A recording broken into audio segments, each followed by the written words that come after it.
I'm sticking with mine that I picked at the start of the year. Old Nostradamus over there. Yeah. Oh, well, who's yours then? I'll go with the low-hanging fruit. If he doesn't, I'm worried for him. There's already your attracted interest from Newcastle United in the Premier League, and Liverpool and Arsenal scouts have all been looking at him. Very good question. I'd love to know the answer. I think he's going to have a huge career ahead of him. No, we didn't struggle, mate. You compared his attributes to Declan Rice, and I think that's exactly right. Dare I say it? Yeah. You can see it happening. I know. You can see it happening. Oh, that is special. Unbelievable. This, ladies and gentlemen, is football. Hello and welcome back to another episode of Touted A-Leagues. James Dodd in the chair as ever alongside Danny McBreen and Tommy Orr. Gents, there was a lot of football over the weekend. There's been midweek football, there's midweek football tonight, there's a few games this weekend.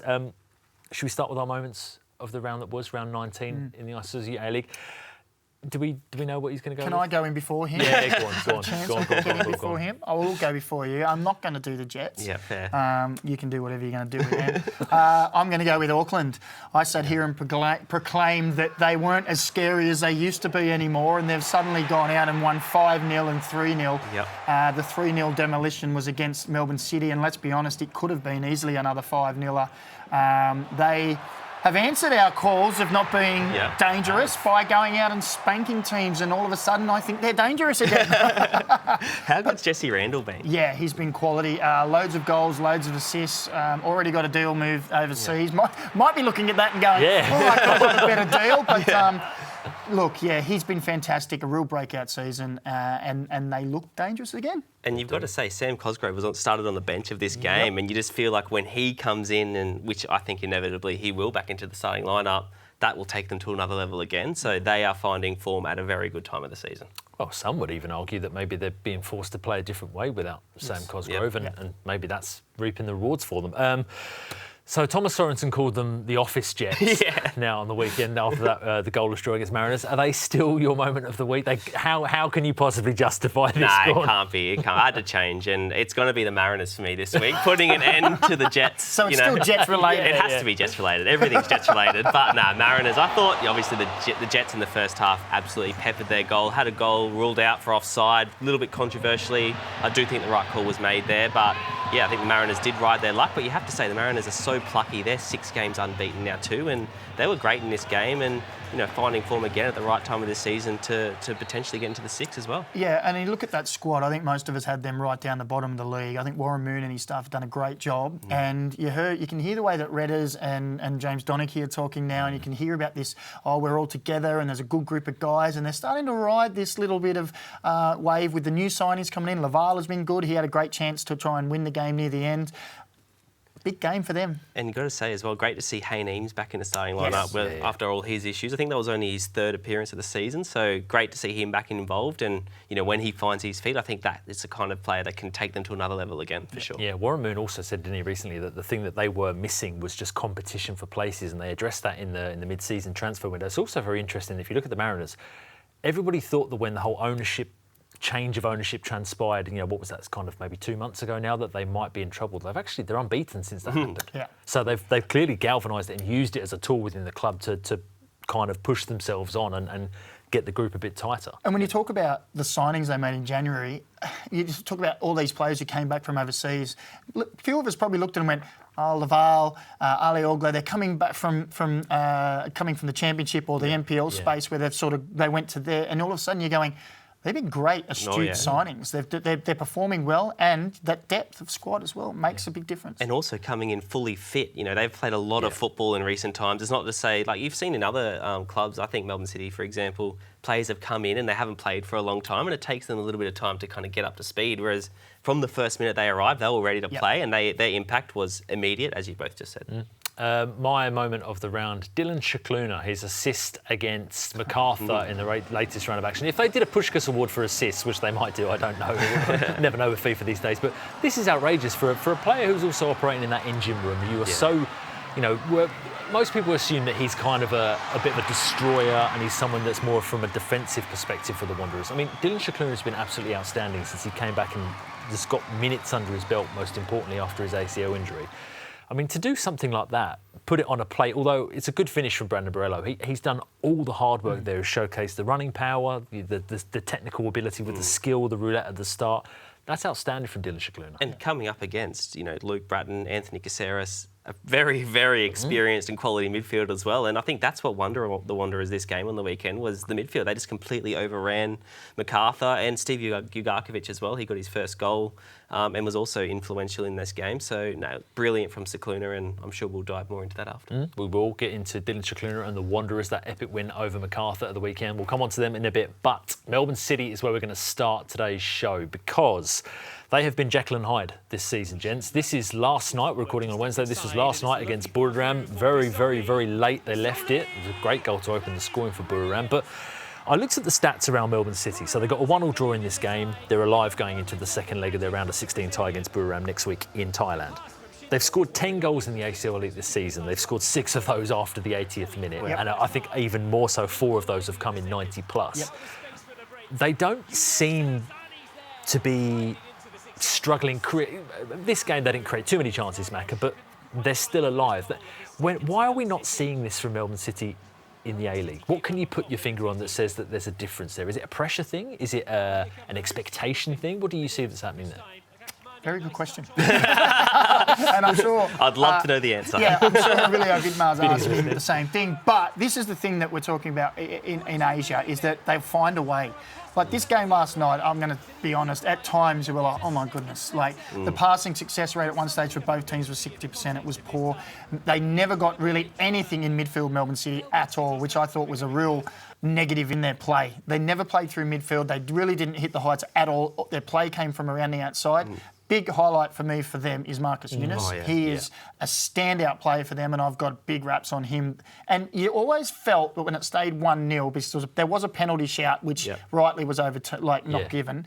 You always felt when he got the ball, something could happen. He created that pass for Daniel Arzani that we saw miss, and then he created the goal. And the goal was fantastic because he had to go past the player. He was forced towards the corner flag, and the ball that was put in was on a plate. It was a great header, don't get me wrong, but he was at the fulcrum of everything going forward. When they looked dangerous, down that right-hand side was all him.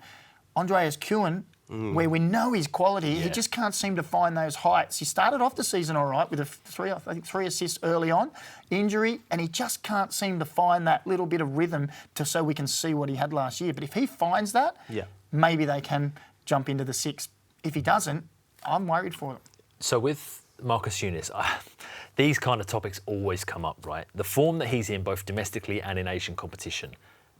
Is Tony Popovic looking at Marcus Younis? Is it hard to ignore the form? Because it's not just the way he's impacting games as a starter, but he's impacting them when he's come on as a substitute as well.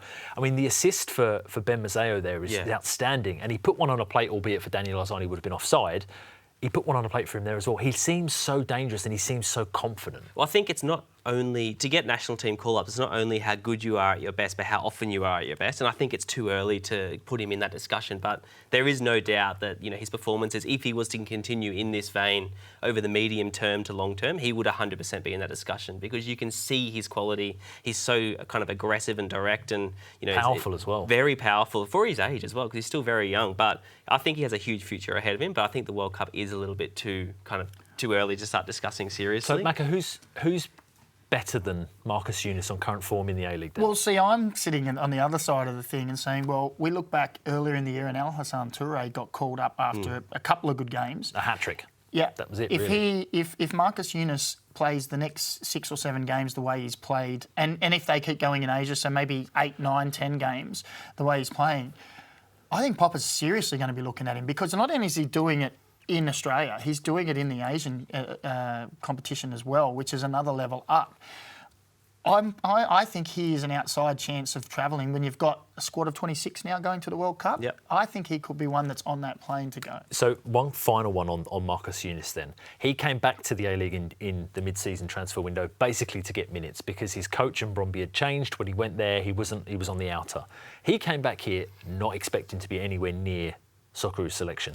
If you look at Nick D'Agostino, Mitch Duke, a few others, Ryan Teague, who have returned, Daniel Arzani, they've come back with the idea of maybe putting that pressure on themselves to get themselves into that squad for the World Cup. Do you think that's maybe what could do Marcus Younis a favour in, is that he was probably not expecting to He just wanted to play minutes. Yeah. You can put yourself under a lot of pressure, which is maybe the case of the other players putting themselves under too much pressure. But I think I'm going to go back to the point you said about Alassane Touré getting in.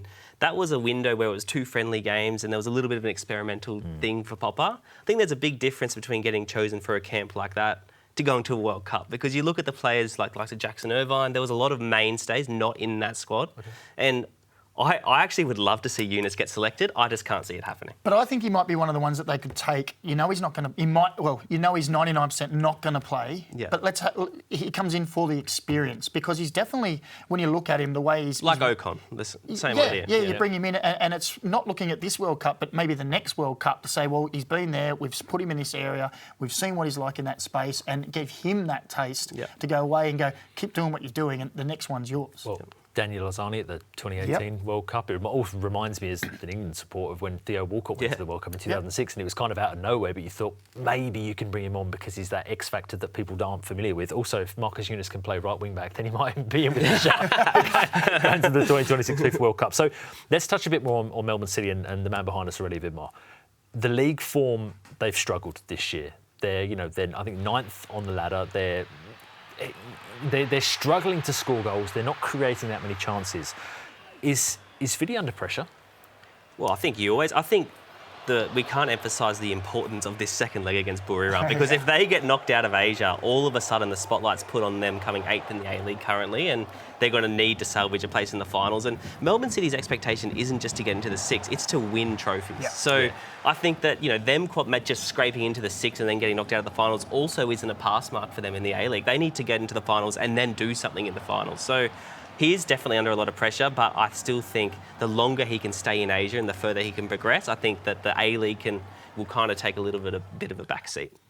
I have a feeling the A-League might be having a little bit of a backseat now. When they look at the returns they can get if they go another 2 rounds into Asia and the financial returns, and yes, we all know Melbourne City's got unlimited funds, but if that's going to increase their bottom line and pays for the next 2 years or year of their existence, I have a feeling they've got one eye on this game next week, as this is the major point for Vidi as well, because things will change very quickly if they head out next week. They're not playing in Isuzu A-League action, I think, until the 17th of March, so they've also got a bit of a layoff after this game in the ACL Elite in Thailand. Talking of a team that's going to be playing in Asia next season, that's Newcastle Jets. Gents, the hope of going and equalling at least the 10-game winning run came to an end. They were held to a goalless draw by the Mariners last time out. Realistically, Mark Milligan, we'll hear from him in a bit. He cut a very frustrated figure after this game. Can you understand why at Macca? Did they do enough to warrant at least, a win, albeit it would have been a scrappy one in this game? Or can he be rightly frustrated with their second half performance in particular? Well, I think we're going to hear what he says. But, the first half they had enough chances to win. Lockie Rose came over to me at the end of the game, and he was like, he was so down on himself because Donachie cleared the one off the line, and then he said when that one there where he hits the bar, he said he looked up and all I saw was yellow shirt, so I wanted to hit it high, and he's just got it. But they're the little moments that can make a difference. They score one of them, they could easily go on to win 2 or 3-0 because heads drop from the other side, but that galvanises the Mariners as well. Come on, boys, right. And they stay in the game, and then as the game goes on, they get more and more frustrated. But this is what the Jets are going to come up against now. Teams are going to sit in, they're going to block those wide areas, and they're going to funnel them a little bit inside and then collapse in on them, and they've got to find a way. And look, Millsy's never been one of the coaches, and he hasn't been around long, but he's not been a coach where he's like, right, we've got to look this far ahead. Yeah. It's about the process. Yeah. This is the way we play. We go into this game, we try and get it. Do we improve game on game? And he said it from day one. So all this talk about 10 wins in a row, that's all our talk. That's the fans' talk. That's the media's talk. Inside, they'd be aware of it, but they would never have had it up on the board. We're going to break a record here. It's this week we get it done again. And drawing an F3 derby with the Mariners, it goes to show how far they've come, that we're talking about them negatively and why they aren't doing what they were doing before. But that's kind of the benchmark they've set for themselves. I think they've kind of been a victim of their own success in terms of other people's assessing them. So, I think that if they continue the way they're going, they're still 9 games unbeaten. If they play that game again and had those chances, they would have won that game. I think, with the chances. Lockie Rose did nothing wrong in those 2 examples, and any other day he would have had at least one of the goals. So I think they're on the right trajectory. I'm sure it won't dent their confidence, and Only 2 points clear at the top of the table now, though, so that's kind of brought them back to the pack, which makes it interesting. Dangerous Auckland right behind. That's Dangerous right. Auckland. Well, I promise you we'd hear from the man behind us, Mark Milligan. Let's have a listen to what the Newcastle Jets head coach had to say when he spoke to Robbie Thompson. Yeah, it was never about the winning streak, mate. It was about becoming a better team continuously. And first half, look, we created enough chances to get something out of it. And we did get something out of it. But that's another good learning for us, because when you get those opportunities against a team that wants to sit in against you, you need to take those opportunities. You then take away the opportunity for them to do what they did in the second half. Second week in a row where you've struggled perhaps to finish a game off like you have in recent weeks. Is that a concern for you? No, we didn't struggle, mate. We didn't create as many opportunities, and they did it well. They dropped in, they were very disciplined, and it's like I said, it's an area and something we need to get used to now as a team moving forward, and of course we can get better at it. Couple of mates in there for Robbie Thompson from Millsy there. So they're now 2 points clear, right? The gap has tightened because of Auckland have turned their form around. What's the difference like for this Jets side of being the hunters and the pressure that comes with being the hunted at the top of the league? But also, is there an argument to say that maybe the little setback of albeit a draw against an informed Mariners side is potentially something that might help that team, because it might just bring them down a little peg or two if they were maybe getting a little bit carried away with how successful they had been? Yeah, I didn't see any complacency in their performance, though. Like, that you might have lacked a little bit of sharpness in the front third that we've seen in some of their performances, but I don't think this was a team that was complacent or just expected the job to kind of happen and for them to get 3 points without putting in the effort. I think Millsy's messaging has been, every single interview he does, he already kind of knows what he's going to answer regardless of the question. That's how kind of relentless he is with that team, and saying, no, I don't care about the score, I don't care about the situation, this is what we do, and we're just going to become better at it. And I think that's what they're showing as well. But, there is going to come a time where they will lose a game, and how they deal with that, it is a young squad. There are question marks around that, of course there are, but at the same time, I would much rather be in their position than any other position in the league. There's a reason we've all been talking about this run, is because it's record. 10 wins in a row, it's been done once in the A-League era. And so the expectation is like, wow, this is amazing what they're doing. So to have a little falter, it's not like the end of the world. They're on a great run. They're still top of the league. Yes, their expectations have been lifted, because now you've got more fans turning up, and people are like, oh, here we go. And now they're being chased. But that's part of the game. It will sting, though, won't it, for Millsy? Because, coaches take things like this very serious for their own CV. They want Coach of the Month awards. They want Manager of the Season awards. A record like this would have been an amazing I think there's two things he cares achievement about. for both him and the team. I disagree, because I think the two things he'll care about come the end of the season are trophies. He's won the Australia Cup, He has a chance to win the Premiership, and I'm sure he wants to win the Grand Final. That's the only three he'll care about. And to be honest, if he wins 2 out of those 3, everything else is irrelevant. Well, don't blame me for being greedy. I would want that one. If you get a league record, hey, listen. So the Jets this weekend, they come up against a Western Sydney Wanderers side that looked in fine form against Macarthur last time out. A 4-0 win for the Wanderers. Now, we spoke about the Wanderers, I think, last week, and how after the loss to the Mariners, we're like, what's going on with the Wanderers? Did they make the wrong appointment with Gary Van Egmond? Did it look as though they gave up with an appointment for an interim coach when they could have gone and got somewhere else?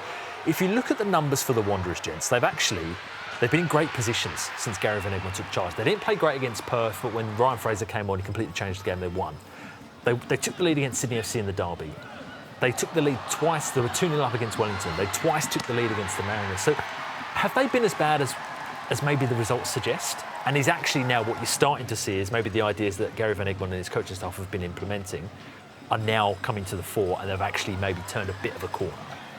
I think when they've been good in the last 6 weeks, they've been very good, but they haven't been able to string that together for 90 minutes. And in the moments of the game where you are going to have to defend, they haven't done that well, and they've almost conceded probably far too easily, essentially. Yeah. But in this game, the difference was 3-0 at half-time. The game's already done. I think in the second half, Macarthur did have a little bit of a surge, but the game didn't have... If it was only 2-0, if Macarthur didn't do that costly mistake on the stroke at half-time and it was 2-0, I think it might have been different, because the momentum did definitely shift in the second half. They went back into their shell, and I think this is still a little bit of an issue that they're going to have to address going forward, is when they're in good positions and winning positions, is to continue to do what got them into that position and not go back into their shell and invite pressure, because they've shown time and time again, when they do that, they can't defend well enough to keep the other team out. essentially. And on that point as well, and not taking anything away from their goals, but they were handed 2 goals. And it was a world-class assist from Dylan Scicluna, who went on a Maisie. But when you look at the stats, in the end, McCarthy ended up having 3 times as many shots. Yeah. And the man of the match, according to the FOTMob ratings and all that, was Lawrence Thomas. Yep. So that shows that, yeah, okay, it was a great performance and they stepped up and they were good, but it wasn't 90 minutes, you know, and I'm with you. If it wasn't that 3-0 at half-time, and Mile Sturjovski also said that he made a mistake, you know, with his a rash change and changed things up, that 90 minutes, I still think we need to see that from them, where they actually just step on the throat and go, we're dominating from go to woe, we're the team that's in control. And it wasn't there again. There was signs that they can be, and they're still only, I think, 5 points out of the finals. If they can find 70, 80 minutes where they are the controlling team, and I think they're a little bit more ruthless now. I think Ryan Fraser's added a little bit more to that. And dare I say it? Yeah, you can see it happening. I know. You can see it happening. And I also think that the midfield combination of Ugarkovic, Thurgate and Scicluna, there's a good balance there at the moment. I think that, you know, there's not really a natural number 10, but just having Scicluna behind the other two and the other two kind of getting forward. We saw Ugarkovic not only score on the weekend, probably scored a second one, missed a sitter really. But no, it just looks like it's functioning really well at the moment. I think you have to give Gary Van Egmond some credit for that as well. So Ryan Fraser, statistically, has been outstanding. He's got 4 goals and 1 assist in 5 starts. He's only played 6 games since he joined in the mid-season window. We know how good Ryan Fraser is, and we know what an impact he's had on this side. But Dylan Scicluna is someone, you know, mentioned at the top of the show, you just touched on him there. This is a player who was showing some real qualities in that midfield before he did his ACL. Yep. And then it's taken him a very long time to get back into fitness and feel confident in his body and actually be given a chance to showcase what he can do. Are we seeing now, Macca, the calibre of this player, but also just how long it really does take sometimes to actually feel confident and get those minutes and show what he can really do? Well, last year, before he got injured, I think we were starting to see the quality. And he was rated, you know, when you speak to people who had been working with him, they were like, watch this boy, he's a good player. And then he got that horrible knee injury and we all felt, oh, that's a real shame, because he was starting to light up last year. He's come back. It's taken a little bit now. He didn't get into the team straight away, but then he's come in. I think now the match minutes we're starting to see from him, we're starting to see him get back to where he was last year.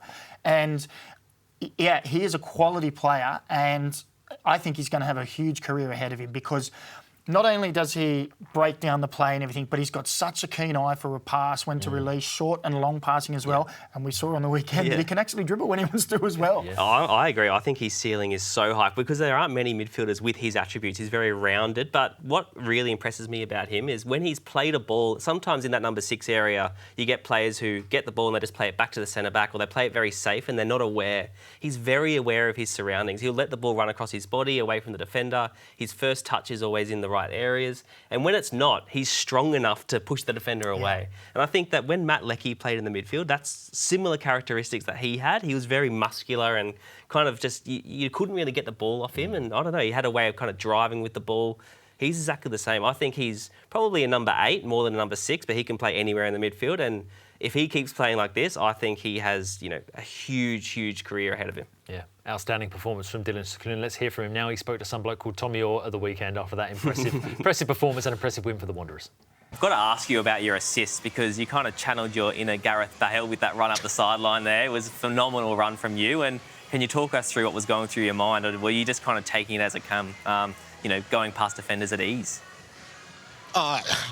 Yeah, I'm not going to be arrogant and say ease. It's never easy dribbling past people, but I think I just got the ball out wide and, you know, there wasn't much on, so I thought I'm going to have to get myself out of this. And, yeah, once I got past, I think it was Talbot at the end, I saw Buzz pulling off the shoulder of De Silva, and I thought if I can just put this on just past De Silva, I think he's in a position to score. And, yeah, it's not so much about me. It's just about the club and the fans. I think tonight it finally clicked for us, and, you know, hopefully we can go on a run. Yeah, everything clicked tonight. The forwards got their goals, and, yeah, clean sheet was important, so it's brilliant for everyone at the club. Yeah, fantastic performance from Dylan Scicluna. He's a player who returned to Australia in 2023, gents. He was in the Wolves Academy over in the UK, and it's obviously, clearly, if you're in a Premier League academy at that age, then you must have something. For him to come back here and then put on the performances that he is now after he's sustained that injury, and you know how long an ACL injury can take players to recover from, not just feel confident in their body, but get back to the levels they were before. So, hypothetically, let's say he has a very, very strong end to the season and continues the form that he's in now. Could you see him going back overseas quite quickly? Definitely. Yeah. And I think with his attributes, it's not, let's say, like, for example, when I came through, I think people were like, oh, he's too small to play in England. He needs to go to a technical league. He's the kind of player I think could play anywhere because his attributes are very rounded, like I said before. And I think that he's strong enough and physical enough to go to a physical league. He's technically good enough to go to a technical league. I think that if he continues this form, Wanderers will be doing well to keep him next season. I can't add any more. I think exactly the same. Well, you mentioned just on one more on Dylan. So Tommy reckons he can play 6 and an 8. Where do you think, Macca, what you've seen from him so far? Yeah, I think he's so good on the ball and so technical. I don't want to say he'd be wasted as a 6, but I think moving him further forward where he can actually pull defences apart with his driving at players and also his passing, I'd like to see him play a little bit further forward because he has the technical ability to do so. You said it off air, and I'll stitch you up here, but you compared his attributes to Declan Rice, and I think that's exactly right, because I think that Declan Rice is similar. He can kind of do everything. He can run with the ball, he can pass, he can get in the box and score goals. And as a 6, sometimes you can't contribute in those areas of the pitch as much as you maybe can, because you're kind of pigeonholed to sitting and breaking up attacks. And I think he's similar. I think he can do that and do that well. But if you give him the reins to go forward, I think he can change a game, to be honest. But he's better than Arsenal, Yeah, he's just upset because I stitched him up and said he's called Lockie Rose like Tim Cahill. So he's going to be action Dylan Scicluna this weekend. They've got a big game against Newcastle Jets, a very big test for the Newcastle Jets midfield coming up against Dylan Scicluna and the likes of Ryan Fraser. Another big game this weekend is the Big Blue. Now this one, gents, has swung both ways of the barometer this season. Sydney won the first one in the pouring rain at Leica Oval 3-0. Then you had Victory absolutely trounced them 4-0 on the last instalment of the Big Blue. Sydney got I say impressive, it was a hard-fought, ugly win, let's say, against Wellington Phoenix, but a win all the same. What have you seen from Sydney that makes you think that they've maybe turned a bit of a corner in recent weeks? Because this was an important victory for them. 3 defenders combining for a goal there, by the way. But they're back in the Premiership, Premier's Plate race. Are they instilling you with confidence? They're gritty. I would say they're more gritty. And the way that both Victory and Sydney have been this season, I wouldn't be able to pick who is going to come out on top of this. When you look at 3-0, then 4-0 flip the other way. No Joe Lolly, I think, for this game, which is a big one, which we all know is a huge loss for Sydney. The nature of both these teams, up, down, get a great win and then lose a game that everybody thinks they should win. The consistency hasn't been there, but Sydney is just starting to use a bit of that grit to get through games. These are the highlights from the first game this season. Yeah. And this was the Joe Lolly show, wasn't it? It was, yeah. He absolutely tore them apart, not even just in the goals, but in the play. I called this game, and even he'd get the ball on one side, turn and just smack a 60-metre diagonal to the other side to someone's toe who was running away. He was on fine form here. And that's at the stage when we were thinking, wow, this team is going to do anything this year. Yeah. Hasn't quite panned out that way. He's had a little bit of injury problems.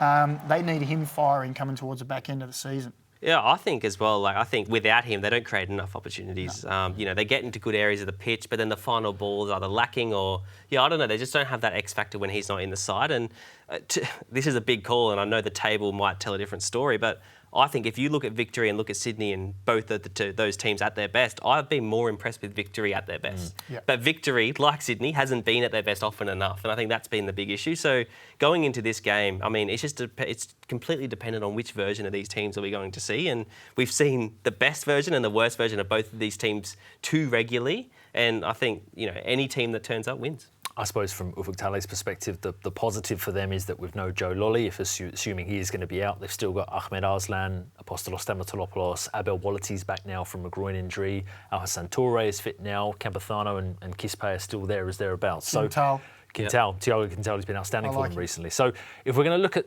the opposite side and look at the Victory perspective, you touched on their inconsistencies.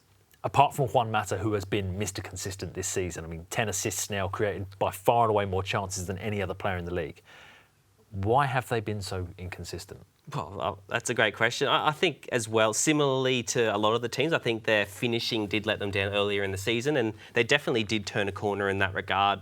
I still think there has been some question marks in recent weeks about that. Their front third decision-making, they do so well to get to the edge of the box, and then there'll be a poor decision to shoot or to cross at the wrong time that kind of lets them down quite consistently. But when it goes right for them, which we also have seen against Sydney only a month ago when they completely destroyed them. This game could have been 6-0, to be honest with you. They have been absolutely scintillating to watch. And, Juan Mata, I've got to say as well, last week, he did come off in the 60th or 70th minute and he did have ice on his leg as well. So a little bit of a question mark around how he's feeling going into this game. But, yeah, I think that victory will go into this game knowing how they hurt Sydney last time, full of confidence and thinking they can get the job done. Mako, if you look at someone like Clarice Mario Santos, they do have some attacking firepower after Dillis does that disposal. Is there a tactical aspect that you think that are they too reliant on Juan Mata, if that's possible? I don't think they're too reliant on him. I think when you've got a player like Juan Mata, you are going to base your game around it. And we've seen with the assist that he's got, he'll do the celebration, but I'm not going to run with it. I think that they need to utilise him well, but it's about the runs off him. They've got to give him the options. When he is on the ball, they've got to make the right runs. And we've seen in recent weeks that when they make those runs, he can put it on a plate for them. If Juan Mata was to get injured and was be out for the season, then you'd be asking some serious questions about, OK, who fills that void and how do they then restructure the way they play? Because they would have to restructure. Well, we touched on Juan Mata and somebody who is in the real climax of his career. Somebody else who's not far behind him when it comes to age is Rhyan Grant. He turned 35 this week. We caught up with him in pre-season to discuss going from A-League fan to what is now become an A-League legend. My first sort of memories of the A-League, Nathan Burns played for Adelaide and he's from out in Blaney, close to where I'm from, and we're family friends. So I kept a close eye on him, watched him in the first few seasons of the A-League.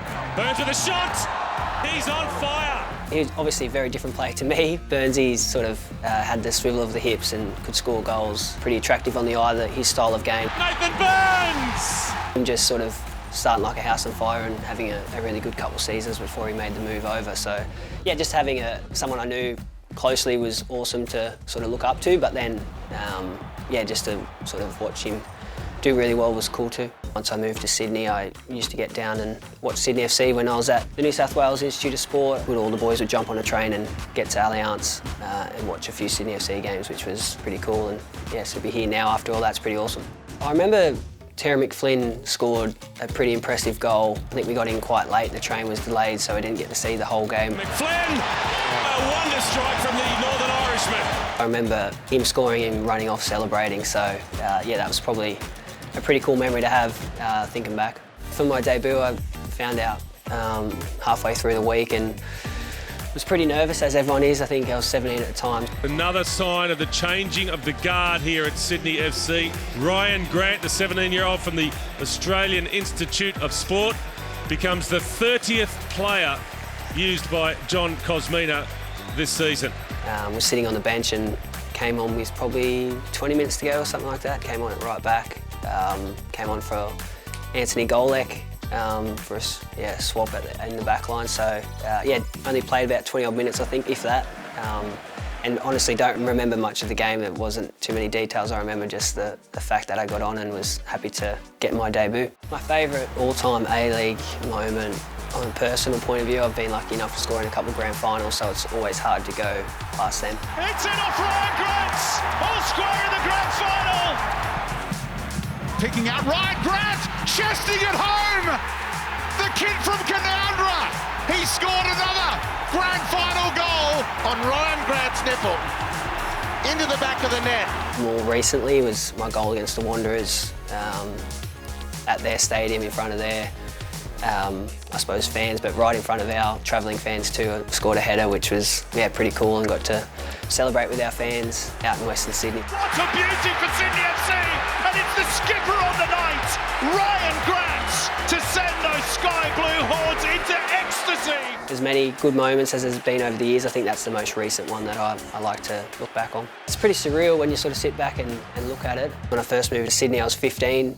And then within a year and a half to 2 years, I was playing A-League. So it all happened pretty quick for me. Got to play with some awesome players in that generation, and sort of being the young boy amongst those boys was pretty surreal. But now the shoe be on the other foot, where I'm sort of the older, experienced player. I've got a lot of young boys come through the team at the minute to sort of try and do my best to help them. I definitely look back at what the older players did for me and how they helped me progress early in my career, and I try and see what I can do to sort of give back and help them as much as possible. So it's a pretty full circle moment coming from a small country town and being able to play for Sydney FC, a team that I supported from the start. And sort of seeing, like I said, Nathan Burns and players from Central West come through and show that there is a possibility for us country boys to kick on and have a career in football is pretty cool. And hopefully I'm doing much of the same, not only for people in Sydney, but obviously out in the country too.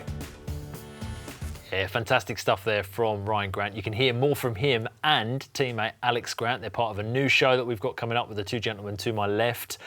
Gents, it should be a good chat between yourselves and the Grant, the stepbrothers, as people are calling them outside this season. Better be. No pressure. Before we go, let's do some presenters' favourite things, predictions, where we get to make ourselves look like mugs on a weekly basis. We're going to do something slightly different with this. 3 topics, the first of which, who do we think will win the Golden Boot this year? Tommy, you can go first. I'm going to say, just to be different to Macca, but I'm going to say Jesse Randall. I think. I'll do with the low-hanging fruit. The guy who's leading the lead. You're not going to choose him, so I think he's formed since he signed, overseas. Everyone was wondering what's going to happen to his form, but he's just taken it to another level. And Auckland, I think as well, is going to be there or thereabouts come the end of the season. So he'll have old Nostradamus over there. Yeah. Oh, well, who's yours then? Here we go. Hey, but I'm sticking with mine that I picked at the start of the year. Where's your Costa Barbarouses? Jumped off his ship pretty quick, didn't you? I'm sticking with Cosgrave, who I said before I'd even seen him kick a ball, I knew they'd be strong this year, and he added a different dimension. And lo and behold, he's right up the top with the goals and assists. So I'm going to stick with my man. I'm going to go with, sorry, Wellington fans, I'm going to go with Ifeanyi Eze. I think he's going to have one of them classic seasons where he does really well and then leaves straight away and he goes into another big club in Australia or somewhere in Asia. Auckland, OK, Johnny Warren medal prediction. There's going to be a clear name that's going to come out from all 3 of us, I think, on this one. Tommy? Juan Mata. Yeah. Oh. I was going with Will Dobson. No, I think, this is one of the ones for me that I find it depends what's happening around you with your teammates. So I look at Auckland and I think Pineacre, I think, is one of the best players in the league. Vestrada. Pineacre, you're pretty good as well. Vestrada is one of the best players in the league, but that's a team where Jesse Randall will get points, Cosgrove might score a goal, he'll get points, De Vries will get... And I think it takes away... Mata is becoming more and more instrumental, and he's already, we're all already seen him be good, but I think he's just improving all the way along. And I think for that reason, because he pulls the strings so much for victory, that it catches the eye and he gets the points. I think he's going to get them. And you could say the same thing about the Jets players, is I think a lot of them are taking points off each other. Yep. Clayton Taylor, Eli Adams, whoever it is, I think, Juan Mata for me. If you got 10 assists and you created, I think it's almost 20 more chances to the next player on the list, which I think is Francis De Vries. That he is single-handedly making that club feel good about itself again, and that's what you want from a player of his calibre. Okay, if you had to recommend one player to an overseas scout right now from the Isuzu UTE A-League, who would it be and why? Will Dobson from the Jets. And because he's only 18 years old, and when I watch him play, I cannot believe he's only 18, just the maturity that he plays with. And, when you see a lot of 18-year-olds come into the league and they can be, explosive wingers and they dribble, but their decision-making's wrong, or, they're always very raw. Like, he does not look like a raw talent. He looks pretty polished for someone who's 18, and he's obviously got 3 goals so far this season. He is getting better and better every week, and with time on his side, I think that I wouldn't look any further than him. Yeah, okay.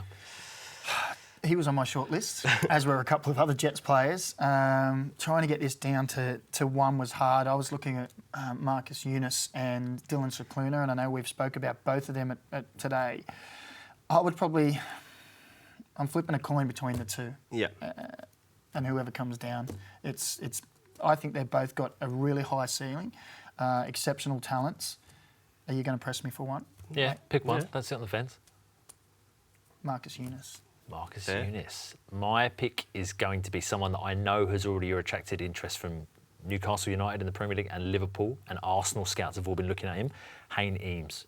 Because I think had he not had his injury at the start of this season, he was on course. I mean, this is the player that was given the captaincy by Mark Jackson in the Asian Champions League Elite last season, scored his first goals in the competition last year. For a kid of his age to be coming in and taking control of midfields and not just being a bit of a passenger and learning his way. I mean, in a season where the Mariners really struggled last year, where they had so many young players coming to the team, he was one that stood up for me. So yeah, I'd go. Rhyan Eames would be someone I think an overseas scout should be taking a look at. I'll happily take a cut on that deal as well. Let's have a look at the ladder, shall we? Because heading into round 20 of the Isuzu A-League, it is very congested. The Jets at the top, gents, 2 points lead over Auckland FC now. Sydney FC 5 points back. The top 6, Adelaide, Melbourne, Macarthur. Macarthur are in action tonight, which we'll come on to in just a second, against the Mariners. They're, Mariners are breathing right down their necks like this. It's huge. It's a huge game. Yep. Yeah. And then, of course, Brisbane Roar. Yeah, I think you're looking at the games played. Brisbane, obviously, having played that extra game, I feel like they need to kick into gear very quickly if they're going to make the 6. But otherwise, I know I said it last week as well, but Melbourne City, you just feel like they might be coming. Do you think that the other teams down the bottom are looking at that Macarthur and Mariners game and saying, Mariners, you need to get a win here so Macarthur don't get that point gap opened up? 100%. You just want number 6 to keep getting chipped away and to keep you alive, I guess. Yeah, play the weak link of the top 6. So the Macarthur Mariners game, of course, is tonight. Then there's only 4 more games for the rest of the round. Adelaide against Wellington, the Jets against Wanderers, massive game which we discussed. Sydney FC against Melbourne Victory, Auckland against Perth as well. Good memories for Auckland fans. That was the game last year where they got to pick the Premier's play up as well. I tell you what is a timely, rest this weekend, and that's Brisbane Roar not playing, because the news came out today as we record this that they're going to be without Nick D'Agostino and Chris Long for 6 weeks now due to the injuries they picked up in that game against Perth at the weekend. So that could be something we're looking at, especially D'Agostino, looking for a World Cup spot. If he can get his form in line, that's a big blow for them.